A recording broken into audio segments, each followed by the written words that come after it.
যদি এই মজলিসটায় জিজ্ঞেস করি যে আল্লাহকে চেনার জন্যে, জানার জন্যে, বোঝার জন্যে বিশেষ 7টা বাক্য আছে, আমরা এই 7টা বাক্যকে বলি কলমা।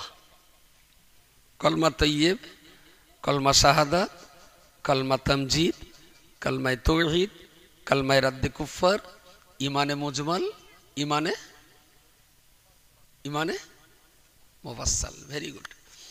একটুখানি কষ্ট দেবো, হ্যাঁ একটুখানি কষ্ট, আল্লাহর রাস্তে কান ধরে অন্যায় স্বীকার করে নিচ্ছি, যেহেতু কষ্ট দেবো তো মোটামুটি হাত এরকম বের করলে আমি ধরে নেব। এখানে মুফতি সাহেবকে মানেন, ভক্তি করেন, মহব্বত করেন কেডা কেডা? একটুখানি হাত দেখান।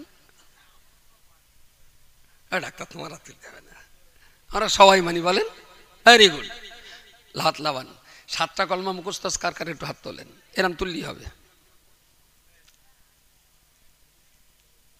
2, 3, 4, 5, 6, 7, 8, 9, 11টার মতো। আচ্ছা, বাকি লোকগুলো যারা 7টা কলমা মুখস্থ করেনি, কাইম সাহেবের ভালোবাসে, এদের কি জান্নাতে নিয়ে যাওয়ার এজেন্ট কাইম সাহেব, মুফতি সাহেব? কিন্তু বিশ্বাসটা কি আছে ভেতরে?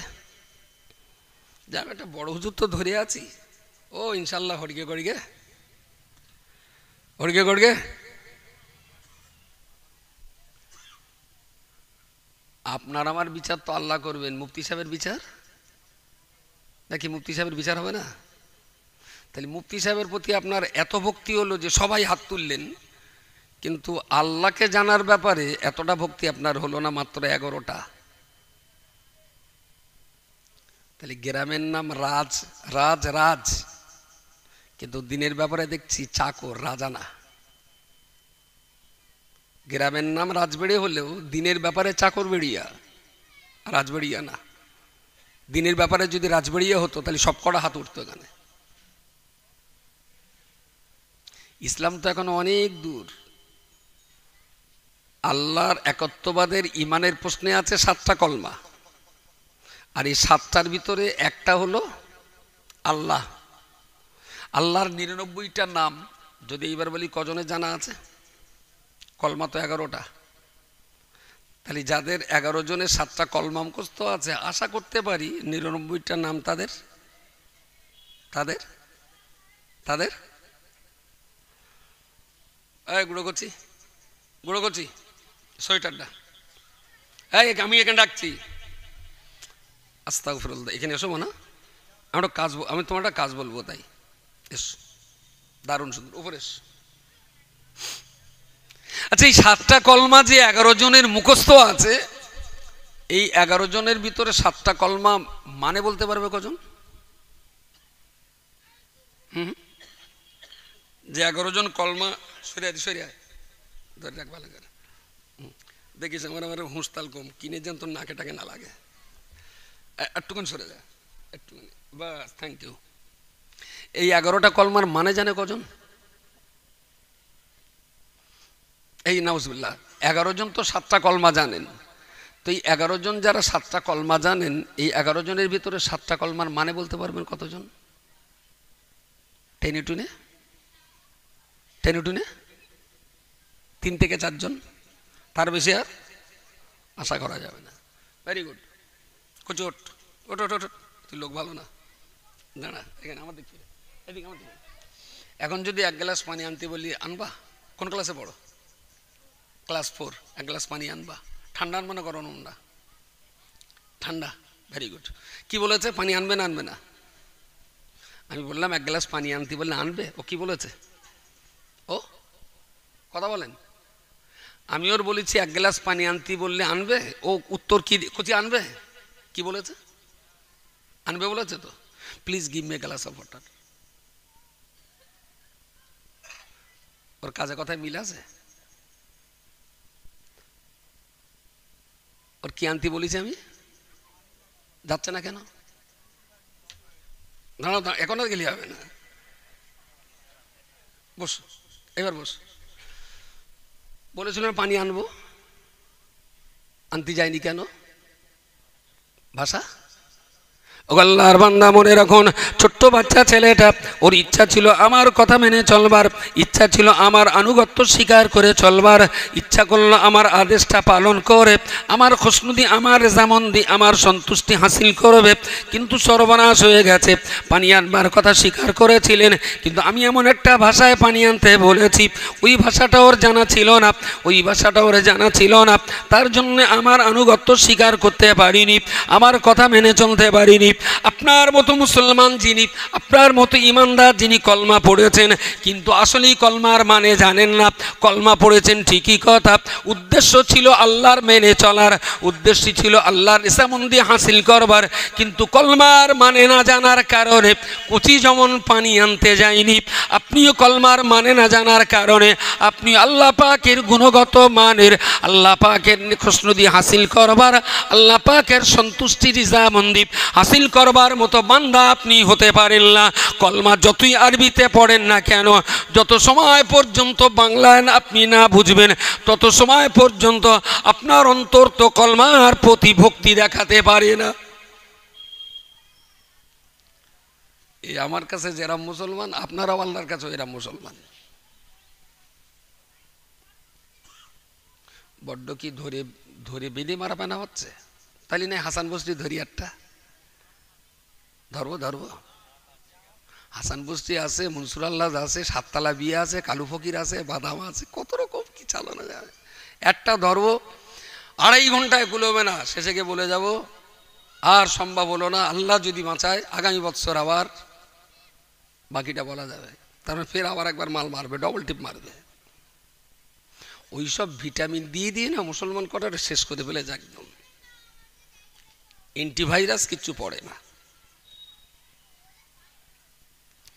আমি তো বললাম মুসলমান ইসলামের ঘরে ঢোকার আগে হলো ইমানের ইউনিফর্ম, আর ইমানের 7টা কলমা, আর এই 7টা কলমার ভিতরে আমরা অনেকেই 7টা কলমা জানি, তবে 100-র ভিতরে খুব বেশি হলে 3 থেকে 4 জন, আবার যারা কলমা জানে তাদের আবার 100-র ভিতরে 4-5 জন মানে জানে। তাহলে মুসলমানরা আমার কোচির মতনই হবে। এবারে যদি আল্লাহ পাকের মোবারক নাম 99টা গুণ, চরিত্র, বৈশিষ্ট্য, আল্লাহর ক্ষমতা, আল্লাহর জাতে ওয়াহাদানিয়াতের মান শান, এগুলো তো বুঝতে হবে। রসগোল্লা বললেই যেন মনে হলো মিষ্টি মিষ্টি, আল্লাহ শব্দটা কানে শোনার সাথে সাথেই আল্লাহর সমস্ত গুণগুলো অন্তরের ভিতরে ভেসে উঠবে, তবেই তো ইমানদার, তবে তো মুমিন।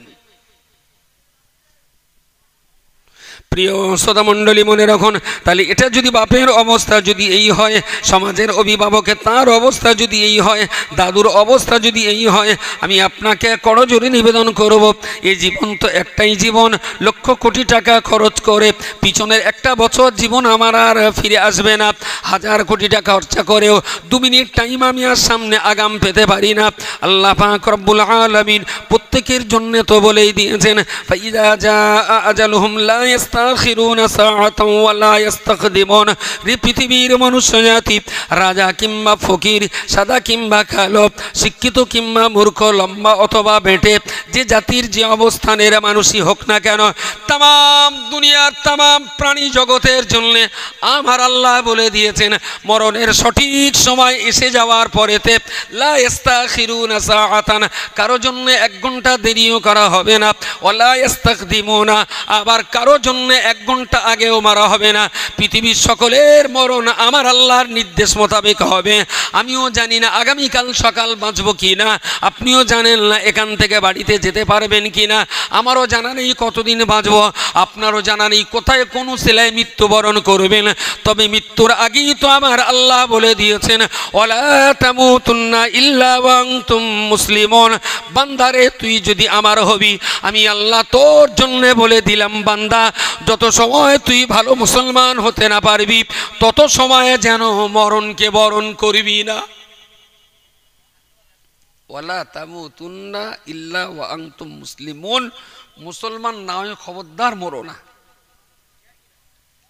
তার মানে মুসলমান না হলে যে অনেকদিন বাঁচবো ব্যাপারটা তা না। আল্লাহ বলেছেন, মৃত্যু তোমার শিওরে দাঁড়িয়ে তুমি যত তাড়াতাড়ি পারো নিজেকে মুসলমান হিসেবে প্রতিষ্ঠিত করাও। মুসলমান হওয়া আমার লাগবেই লাগবে। যদি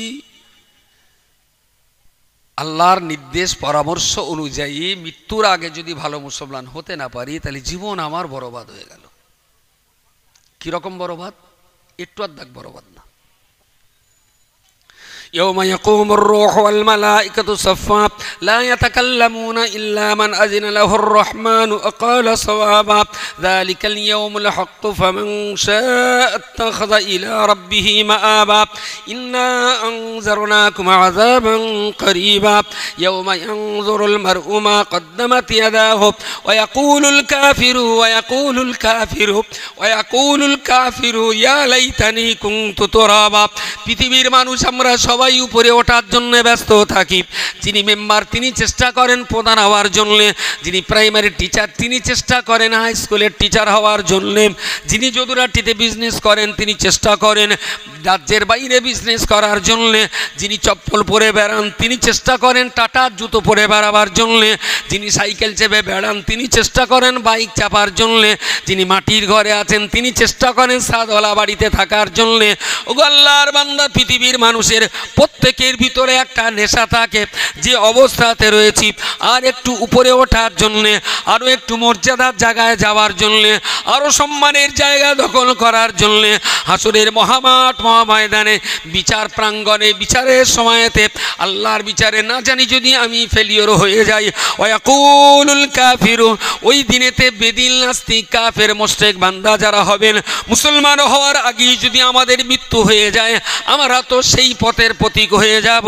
আল্লাহ পাক বলে দিয়েছেন ওয়াকুলুল কাফিরু ইয়া লাইতানি কুনতু তুরাবা, যারা সেদিন ফেলিওর হয়ে যাবে, আল্লাহর বিচারে যারা ফেঁসে যাবে, আল্লাহর বিচারে যারা সফলতা অর্জন করতে পারবে না, আমার আল্লাহ তাদের সম্পর্কে বলেছেন ওরা সেই দিন বড় হতাশ হয়ে বড় আফসোস করে বুক চাপড়ে বলবে হায় আফসোস, দুঃখ বেদনা যাতনা, দুনিয়াতে মানুষের জন্ম না নিয়ে যদি কুকুর গরু ছাগল আর বিড়াল হয়ে জন্ম নিতাম তবেই তো আমার জীবন সার্থকতা হয়ে যেত।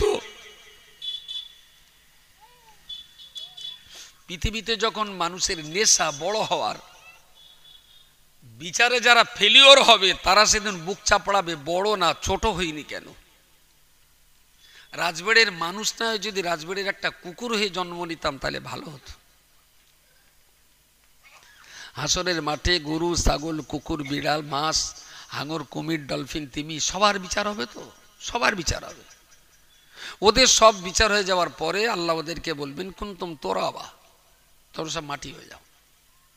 ওরা মাটি হয়ে গেল, ওদের জন্য জান্নাতও নয় ওদের জন্য জাহান্নামও নয়, সব মাটি। এই অবস্থাটা মানুষ দেখবে। যারা ফেলিওর হয়ে যাবে বিচারে তারা তখন বলবে ওয়াকুলুল কাফিরু ইয়া লাইতানি কুনতু তুরাবা, হায় আফসোস, আমরাও যদি আজকে এই কুকুর বিড়ালের মতন মাটি হয়ে যেতাম তাহলে জাহান্নামের আগুনে পুড়তে হতো না। তো সেদিন যদি এই অবস্থাটা হয় আর এটা যদি কোরআনের কথা হয়, এটা যদি আল্লাহর সতর্ক বার্তা হয়, তাহলে সেই সতর্ক বার্তা আজকে যারা শুনবেন বা সতর্ক অনুযায়ী জীবনযাপন করবেন আশা করা যেতে পারে তারা সফলতার পথ পাবেন। এই কথাগুলো তো আগাম বলার উদ্দেশ্যই এইটা যে মানুষ যেন সতর্ক হয়। কুকুর গরু ছাগল বিড়াল তাদের তো সেই সতর্ক হওয়ার মতো জ্ঞান তাদের দেওয়া হয়নি। আর ওদের জন্য জাহান্নাম নয়, জান্নাত জাহান্নাম তো আমাদের জন্য। অন্য প্রাণী জগৎ শুধু জিন জাতি আছে, তাও তো আমরা দেখতে পাই না তাদের। সুতরাং পৃথিবীর এই জীবন জন্ম আর মরণ এর মাঝখানের এই ছোট্ট জীবনটা, পৃথিবীর বয়সের তুলনায় আমাদের বয়স খুবই সামান্য, খুবই ছোট্ট। চাঁদ সূর্যের বয়সের তুলনায় আমাদের বয়স অতি নগণ্য। তাহলে এই ছোট্ট বয়স 70 কিংবা 80, বড় জোর 100, এই ছোট্ট বয়সের ভিতরে আমার ডিউটি কি? আল্লাযী খালাকাল মাউতা ওয়াল হায়াতা লিয়াবলুয়াকুম আইয়ুকুম আহসানু আমালা। আল্লাহ একে কথায় ডিউটি বলে দিয়েছেন। 70 বছরের ডিউটি কি হবে আল্লাহ বলেই দিয়েছেন।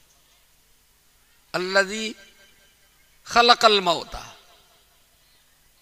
আল্লাহ তিনি যিনি তোমাদের মৌত সৃষ্টি করেছেন। ওয়াল হায়াতা, যিনি তোমাদের জীবন সৃষ্টি করেছেন।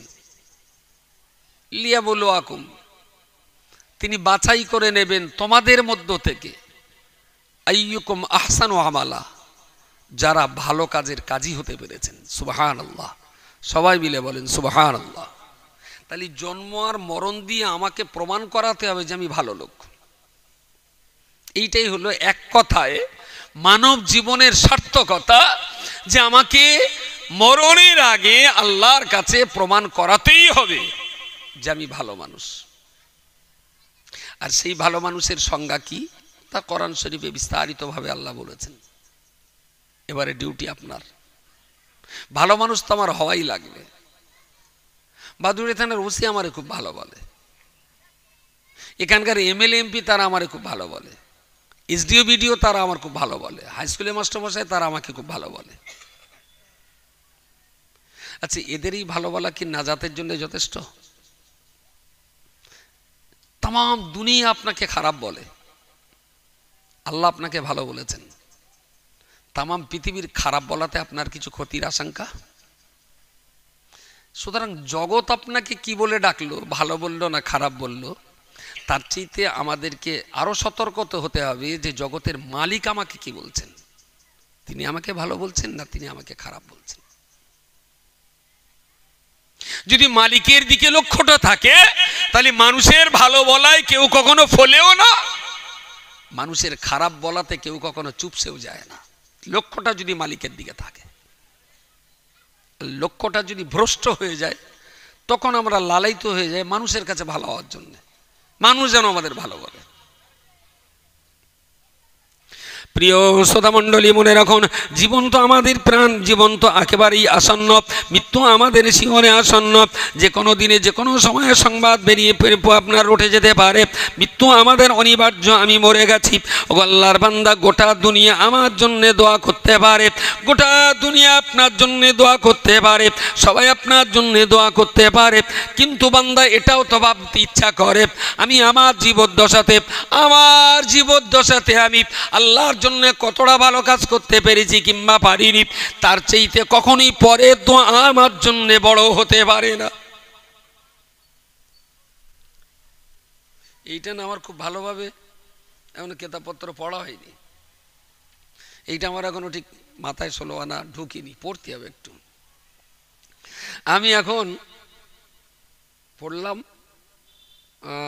কোরআনের ছোট্ট একটা আয়াত, ও আকিমুসসালাহ, নামাজ কায়েম করুন। অ আলিফ কফ ইয়া মিম আলিফ লাম সোয়াদ লাম অতে 11টা অক্ষর। তা পড়লাম মানে 11 10 110টা সওয়াব হলো।